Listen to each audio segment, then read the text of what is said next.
반갑습니다. 하지혜 선생님입니다.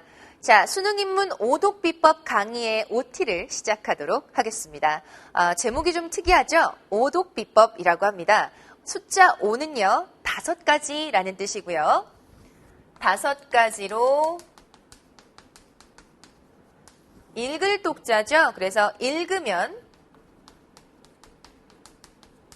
되는 법이란 뜻입니다. 5가지로 읽으면 된다. 이 5가지라는 것이 어떤 것이냐면 5가지로 수능에 필요한 개념을 압축했습니다. 자, 영역별로 언어 영역은 사실 비문학과 문학으로 나뉘어지는데요. 이 문학 같은 경우에는 시가문학과 산문문학으로 나뉘어집니다. 그래서 선생님이 비문학에 관련된 것을 읽어내는 방법, 지금 읽으면이라는 말이 있죠. 언어 영역은 문제를 푼다거나 또는 공부한다라는 개념보다는 읽기입니다. 잘 읽어내면 반드시 답을 찾아낼 수 있습니다. 그래서 비문학은 5가지, 비문학도 역시 5가지로 그 독해법을 압축했고요. 그 다음에 시가문학과 산문문학도 역시 5가지 독해법으로 압축을 했습니다. 그것이 기본 개념이 될 것이고, 수능에서 가장 처음 여러분이 수능에 입문하는데 그 수능 입문에 있어서 처음에 개념을 잡는 데에 가장 큰 도움을 줄 것이라고 생각합니다. 이 5가지씩의 개념을 체크하시고요. 그 다음에 이제 이 개념을 잡으시면 그 다음에 이제 또 선생님이 5가지로 유형을 나눌 것인데요. 비문학 같은 경우에는 유형이 8가지이고요. 시가문학 5가지, 산문문학 5가지에서 유형을 8개, 5개, 5개니까 몇 개예요? 10개와 18개지요. 18개 유형으로 전체 수능의 유형을 정복할 수 있는 강좌입니다. 그리고 그것을 이제 실전에 적용을 시키는 건데요. 선생님이 이 오독비법 강의를 5단계 학습법으로 정리하였습니다. 그건 조금 이따가 선생님이 이야기를 할 것이고요. 그렇다면 이 언어 영역 공부를 왜 해야 되는 것일까? 입시와 연관을 시켜서 잠깐 이야기를 해드릴게요. 자, 대학이라는 것은 어떤 시험을 통과해야 돼요. 무슨 시험? 수능 시험이라는 것을 통과해야 되죠. 자, 이 수능 시험이라는 것은, 수능은, 문학은 사실 답이 없어요. 내 마음대로 감상하면 돼요. 근데 수능이라는 것은 뭐가 있는 시험이에요? 답이 있는 시험입니다. 이 시험을 통과해야 여러분이 대학을 가는 거라서 지금 이 입시제도에서 벗어나지 않는 이상 이걸 통과해야 되죠. 그렇다면 다시 뭐가 있는 시험이라고요? 답이 있는 시험입니다. 이 답이라는 것은 그럼 누가 요구하는 답입니까? 출제자가 요구하는 답입니다. 다시 출제자가 요구하는 답이죠. 출제자의 의도를 아는 것이 굉장히 중요합니다. 그럼 출제자의 의도에 맞춰서 수능 문제, 수능적인 사고력을 키우는 것이 굉장히 중요하겠죠. 다시 수능적인 사고력을 키우는 것이 중요합니다.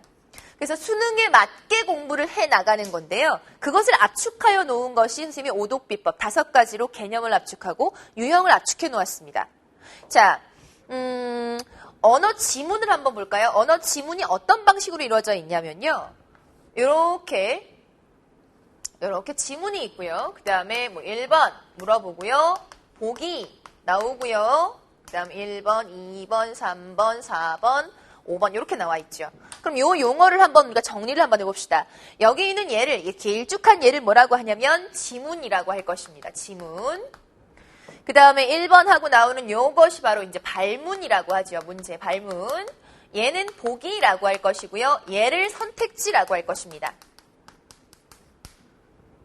이 강의가 수능을 처음 공부하는 학생들에게 수능의 개념을 확실하게 잡아줄 것이에요. 난이도가 높든 중상위권 학생이든 뭐 상위권이든 하위권이든 수능에 대해서 전체적인 라인을 잡고 가는 건데요. 지문, 자 보세요. 무엇으로 이루어져 있다고요? 지문, 문제, 선택지 이런 것들로 이루어져 있어요. 그러면 당연히 있어야 될 능력은, 지문을 독해하는 능력은 기본으로 이거 갖고 있어야 되고요.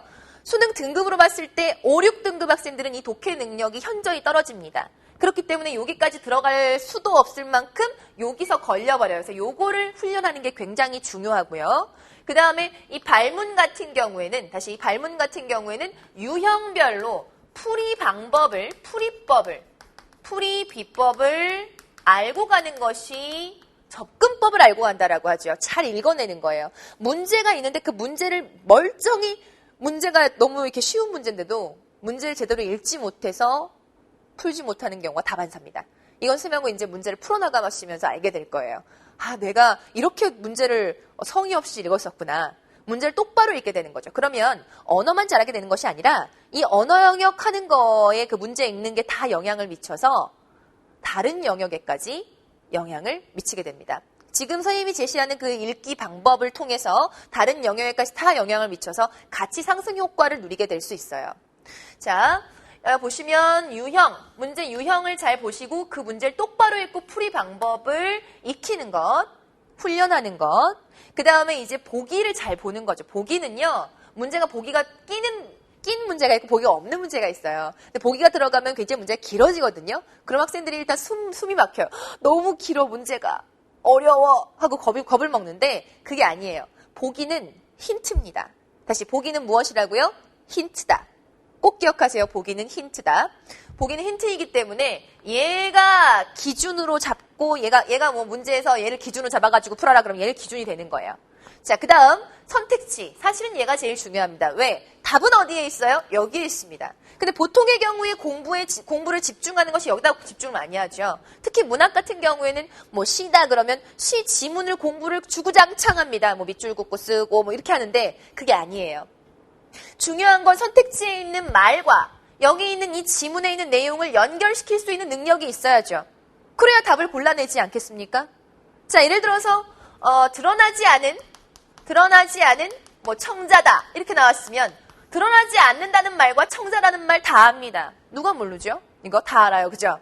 근데 이거를 지문에 찾아봐 이렇게 얘기하면 버벅대죠. 뭐지? 이러면서. 자, 드러나지 않은 청자 그러면 드러나지 않는다. 청자 그러면은 시에 되게 쉬운 거예요. 시에 너라는 말이라든가 아니면 영이야 누구라고 부르는 거 있죠. 요게 없으면 돼요. 이게 없으면 되거든요. 근데 있어요 없어요?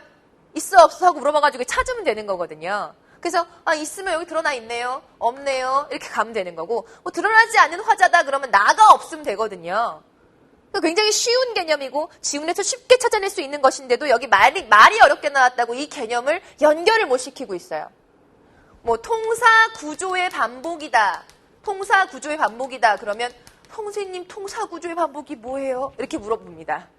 그러니까 이거는 그래도 좋은 거예요. 모르는 게 뭔지를 알고 지나가는 거니까. 자, 통사 구조다 그러면 문장 구조 반복하는 거거든요. 그건 또 알고 있지만 지문과 찾으라고 하면 또 못 찾아요. 그 제일 중요한 건 뭐냐면 선택지에 있는 말을 보고 지문에 가서 찾는 거예요. 어딘지. 정확하게. 의인법이다. 그럼 의인법 찾고. 만약에 뭐 통시적, 자 비문학이다 그러면 통시적 관점에 의해서 그러면 통시적 관점에 의해서 그러면 지문에 어떻게 나와야 되냐면요. 중세, 뭐 근대, 현대 이런 식으로 이렇게 시기별로 구분이 돼서 시간의 흐름에 따라 가줘야 되거든요. 14세기, 17세기, 21세기 이런 식으로. 근데 이런 것들을 통시적이라는 이 말이 무엇이고 이 말이 지문에서 어떻게 적용이 되는지를 전반적으로 잡아서 갈 수 있어야만 수능 점수가 전반적으로 상승이 되고 정확하게 풀 수가 있습니다. 지금처럼 수능이 쉬울 때에는 한 문제에 틀리는데 굉장히 데미지가 크죠. 그렇기 때문에 정확하게 푸는 거, 수능에 나오는 용어, 개념이라고 하죠. 그런 개념어들을 정확하게 아는 것, 연결시키는 것. 제일 중요한 건 그 개념은 공부만 하는 게 아니라 문제에서 실전에서 연결시킬 수 있어야 돼요. 왜냐면 시험장에 들어가서 답을 골라내면서 시험을 풀어야 되는 거는 여러분이거든요. 선생님이 아니거든요. 그래서 선생님은 여러분한테 강조하는 게 선생님은 방법을 가르쳐 줄 뿐. 선생님 전문가니까 방법을 가르쳐 주는 거예요. 여러분은 그것을 훈련하여서 여러분의 것으로 만들어서 문제를 풀어나가는 거예요. 자, 그러면 선생님이 아까 얘기했듯이 5단계 학습법이라는 얘기를 했었죠. 다시 5단계 학습법, 5단계 학습법. 5단계라고 했는데요. 첫 번째 단계, 당연히 첫 번째 1단계입니다. 1단계 독해법을 먼저 할 거예요. 제일 중요합니다. 독해법. 독해법을 하고요. 그 다음에 2단계로는요. 독해 훈련을 하죠. 독해법만 가르친다고 되는 게 아니더라고요. 그래서 여러분이 스스로 독해 훈련을 하면서 밑줄 그어보고 화제 찾아보고 하는 독해 훈련을 할 것입니다. 그 다음에 3단계.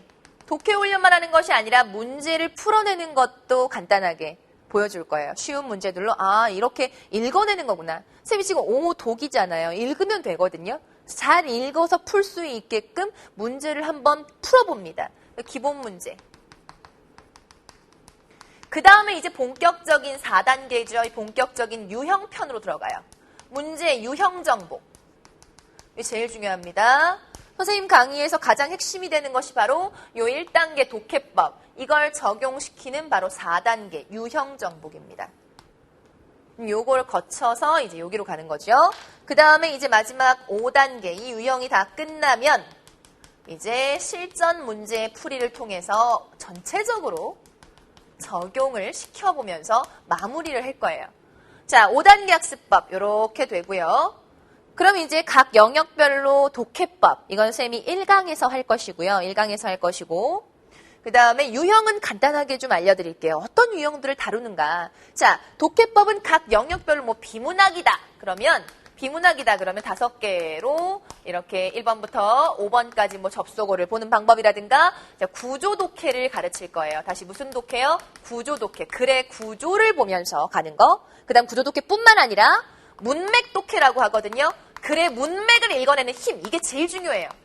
구조 독해와 문맥 독해 같이 보면 전체적인 구조를 보는 힘과 글의 문맥을 읽어내는 힘을 같이 기를 수가 있습니다. 자, 그 다음에 문학을 들어갈 때 이제 시문학, 운문문학이다, 또 산문문학이다 이렇게 나오면 운문문학의 경우에 서, 구, 처, 시공, 화대, 지, 접.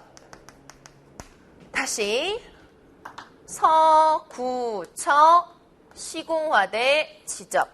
이 5가지입니다. 이걸 외울 거예요. 여기 세 가지가 제일 중요한 핵심이고요. 얘는 약간 잔기술들이에요. 자, 서구처에서 제일 중요한 건 서예요. 서술어. 시에서 제일 중요한 건 서술어거든요. 하나만 예를 들어줄게요. 푸른 하늘에 닿을 듯이. 푸른 하늘에 닿을 듯이 그랬어요. 그럼 당연히 닿을 듯이가 서술어죠. 그럼 내가 닿고 싶어하는 대상이니까 푸른 하늘 플러스예요, 마이너스예요? 내가 추구하는 거예요. 플러스죠. 낡은 거미집 휘두르고 그랬어요. 그럼 낡은 거미집을 휘두르서 없애버려야 돼요. 그럼 낡은 거미집은 뭐죠? 플러스예요, 마이너스예요? 부정적인 대상 마이너스죠. 낡은 거미집 휘두르고. 무슨 얘기인지 알겠어요? 그 높이를 회복하려면 그랬어요. 그럼 회복한다. 근데 다시 찾고 싶은 거잖아요. 근데 다시 찾고 싶은 거니까 그 높이는 플러스예요, 마이너스예요? 내가 추구하는 거 플러스죠. 이해 가세요? 서술어에 의해서 다시 낡은 거미집 휘두르고 그랬어. 그럼 없애버려야 될 거니까 낡은 거미집 마이너스지. 푸른 하늘에 닿을 듯이 그랬었는데 닿고 싶은 거니까 내가 원하는 거 플러스입니다. 서술어에 의해서 의미 분석하는 것이 달라집니다. 제일 중요한 거죠. 서술어를 중심으로 독해하라. 제일 중요한 거예요. 그 다음 구조, 시의 구조를 이해하라. 이건 나중에 쌤이 시가문학 독해법 할 때 본격적으로 가르쳐 드릴게요. 구조, 시의 구조. 어려운 거 아니에요. 시의 구조, 처한, 상황, 정서, 태도가 어떤 구조를 지니고 있는가 처정태라고 하거든요. 그거 뽑아내는 거. 그 다음 처한 상황 같은 경우에도 사실 이거를 구분해 주어야 돼요. 처한 상황이 개인적인 거냐, 이 시가, 또는 사회적인 의미를 담고 있냐, 이걸 구분할 수 있어야 나중에 문제 적용시킬 수 있어요. 이건 나중에 문제를 풀면서 유형하면서 깨닫게 될 거예요. 지금 하는 이 개념이 딱 5개여서 에게 이럴지 모르지만 너무 많아도 여러분이 기억하기도 어려울 뿐더러 많을 필요도 없습니다. 딱 압축해서 5개만 기억을 해놓으시면 이게 아무것도 아닌 것 같지만 나중에 문제에 다 연결이 됩니다. 자, 시간, 공간 나올 때마다 체크를 해주셔야 되고요. 화대라는 건 화자와 대상, 이게 화자의 이야기인지 아니면 시적 대상의 이야기인지 구분하는 거. 그 다음에 지접이라는 건 지시어 접속어. 지시어가 나오면 그 지시어가 가리키는 게 무엇인지를 찾아내는 게 중요하고요. 이건 비문학이든 문학이든 마찬가지예요. 접속어. 비문학에서도 사실 구조독해 할 때 접속어가 되게 핵심이거든요. 요 같은 경우에는 독해법을 선생님이 다시 나중에 할 때 1강에서 어차피 하니까 그때 더 가르쳐 드릴게요.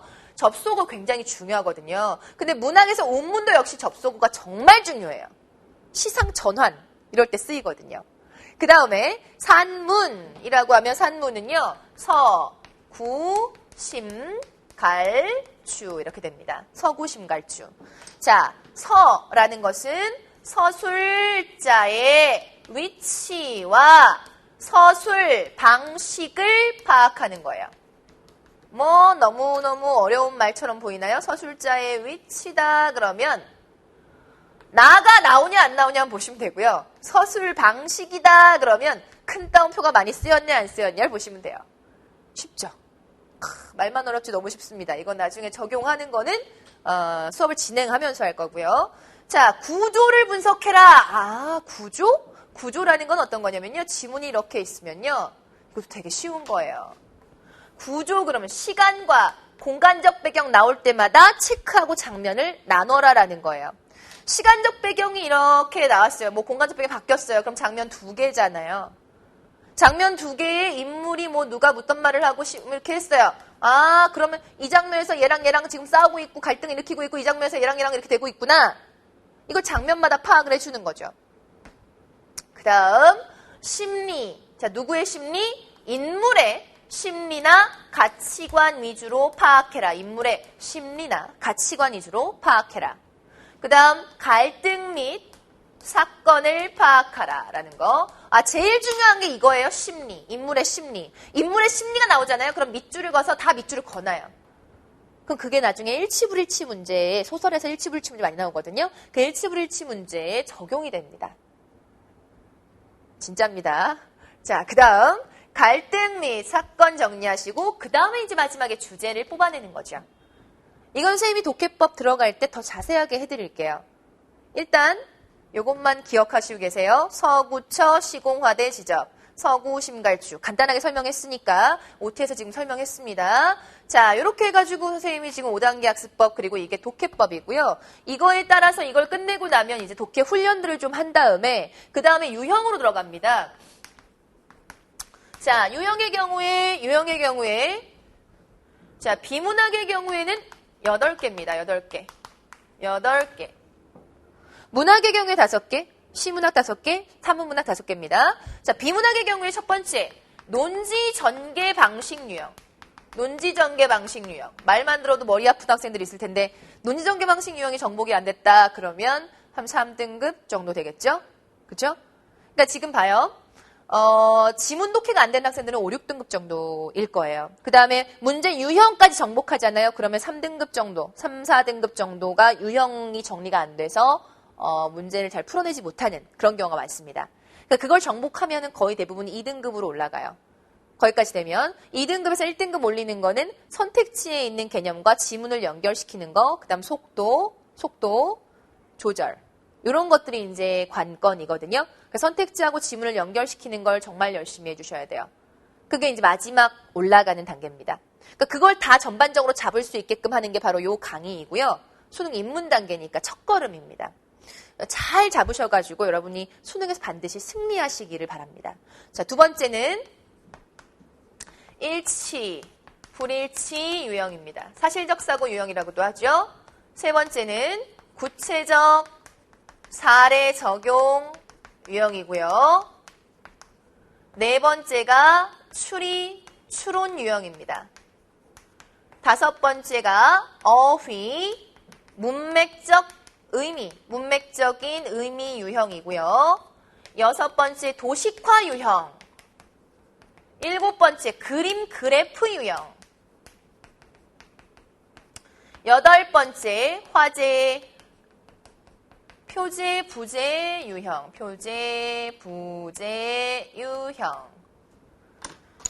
이 중에서 제일 중요한 유형은 요 네 가지예요. 논지전개 방식부터 추리 추론까지 요 네 가지 유형입니다. 이게 핵심 유형이고요. 요거 정복, 이거 정복, 이거 정복, 정복해 나가면 사실 요 문제는 좀 쉬워져요. 이 문제들은 사실 좀 약간 스킬 위주의 문제들이거든요. 근데 이제 신유형처럼 나오는 문제고 여러분이 힘들어하는 문제니까 따로 뽑은 건데 요 유형들은 사실 잔기술이 필요한 거고요. 얘네들이 이제 정통 수능의 비문학의 문제들이죠. 얘네들을 정복하면 굉장히 쉽습니다. 앞에 있는 얘네 두 개는 구조 독해가 필요한 거고요. 구조 독해. 요 밑에 있는 얘네들은 사실 문맥 독해가 필요하면서 이게 순서가 그냥 정해진 게 아니고요. 여기서부터 이렇게 차례차례 가 주셔야 돼요. 차례차례 가면서 전반적으로 이 문제가 점점 이렇게 난이도가 높아지는 거거든요. 네. 자, 그 다음에 이제 문학 8개와 문학, 그러니까 시문학이죠. 자, 이제 시문학. 시문학 5개입니다. 시문학 5개. 자, 첫 번째 시문학 5개. 시적화자의 정서와 태도 유형.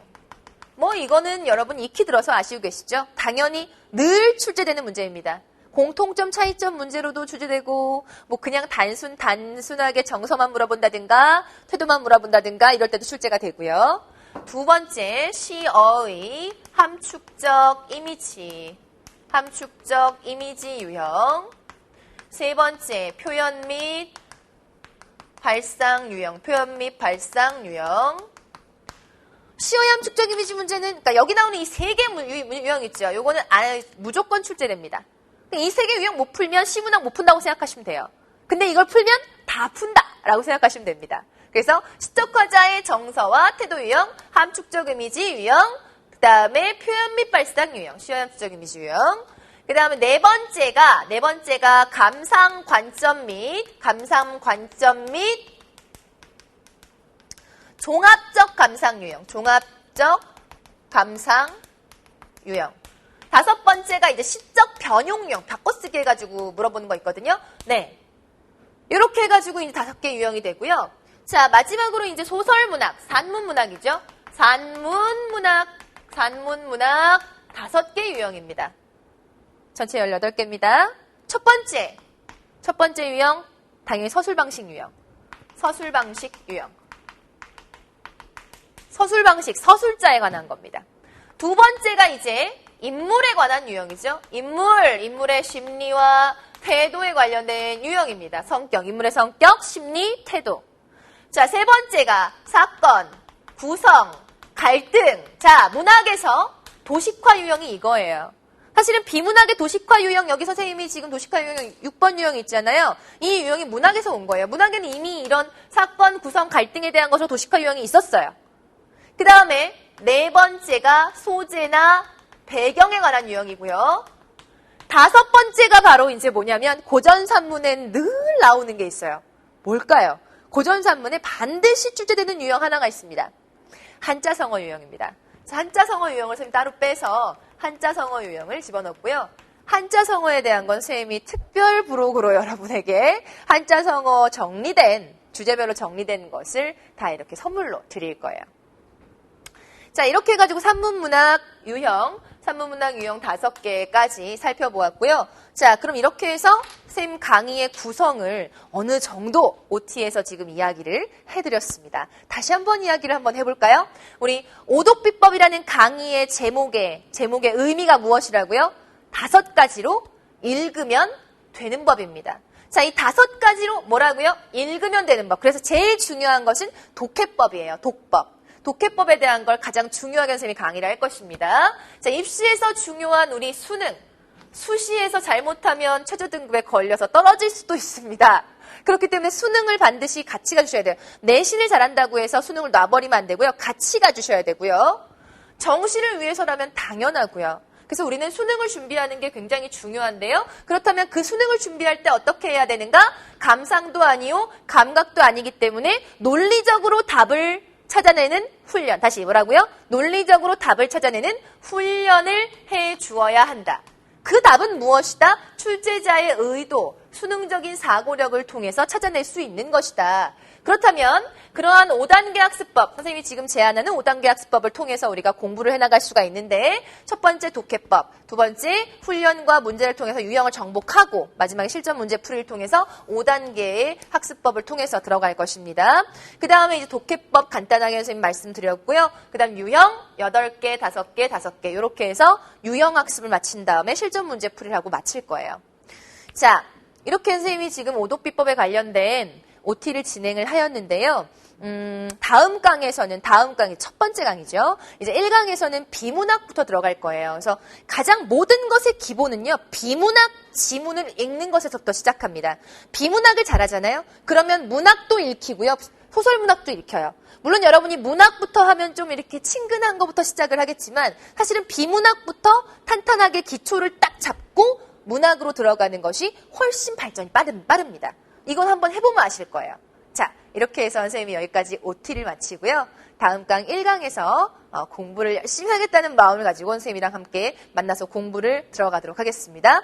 자, 무엇을 들어간다고요? 오독비법 훈련을 들어갈 것입니다. 자, 여기까지 수고하셨고요. 본 강의에서 뵙도록 하겠습니다. 안녕히 계세요.